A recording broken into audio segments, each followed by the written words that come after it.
Welcome back for another video. The question many of us are wondering is whether Game Week 8 will also be postponed, or perhaps partially, or not at all. In this video I'll do my best to summarise the situation and everything we know, including chip strategy depending on how things play out. So Game Week 7 was postponed entirely as a mark of respect for the Queen, and there's serious potential for Game Week 8 to also be postponed entirely. One of the main reasons being that hundreds of thousands will flood in from all over the world to pay their respects. It'll be nothing like the UK's ever seen at a public event, and police resources will be in maximum demand. Therefore this puts the London fixtures most at risk, which are Spurs v Leicester, Brentford v Arsenal and Chelsea v Liverpool. We've all got players from these teams, which would cause a massive headache on FPL. On top of that, they're expected to draft police officers from across the country, so other fixtures are at risk too when there'll be less resources available. That said, one option being discussed is for teams to play away instead, so Spurs would play in Leicester and Chelsea would play at Liverpool. It's a huge logistical call though, as clubs are reluctant at such short notice. Brentford vs Arsenal also a headache for organisers, with both of them being London teams. So what should we do? If all games go ahead, then it's business as usual. You make your transfers and perhaps captain players from two different fixtures just in case of any surprises. If the London games are postponed, it becomes a big decision what to do. In my eyes, it'd be appropriate to activate the wildcard if you're only able to field 7 or 8 players. And that is assuming that you still have the wildcard.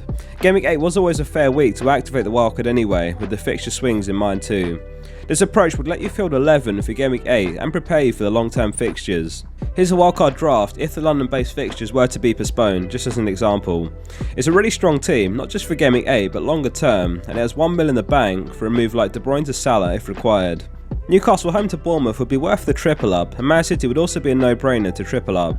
Man United home to Leeds was already a great fixture, and would be even more so now. Rashford's been in great form, and Dalot's a reasonable option for 4.5 mil, who again could be later shifted on with the money in the bank.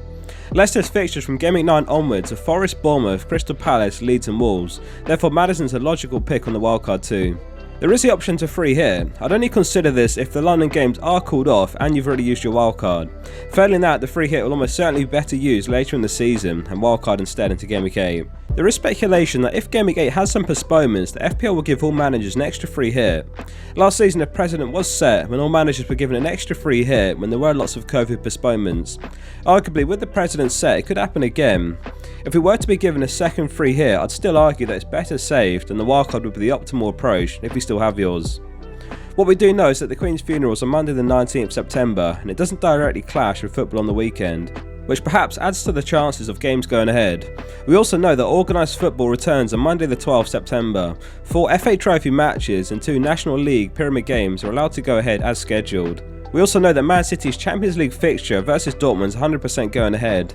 The Premier League will want to make a decision and subsequent announcement as soon as possible, so we should know fairly soon. Let me know in the comments how you feel about the idea of an extra free hit. You could argue that it levels the playing field, as some managers already activated their wildcard, which would be unfair on them, and their options are limited beyond their control. On the other hand, it may disadvantage those managers, as those with a wildcard could use it now to score the same as the free hitters, plus they'd have an extra free hit banked for later in the season. Certainly the chaos is an opportunity for more experienced managers to make up ground. Anyway, if you found today's video useful, please consider subscribing to the channel for more to come, and thanks for watching. See you soon for the next one.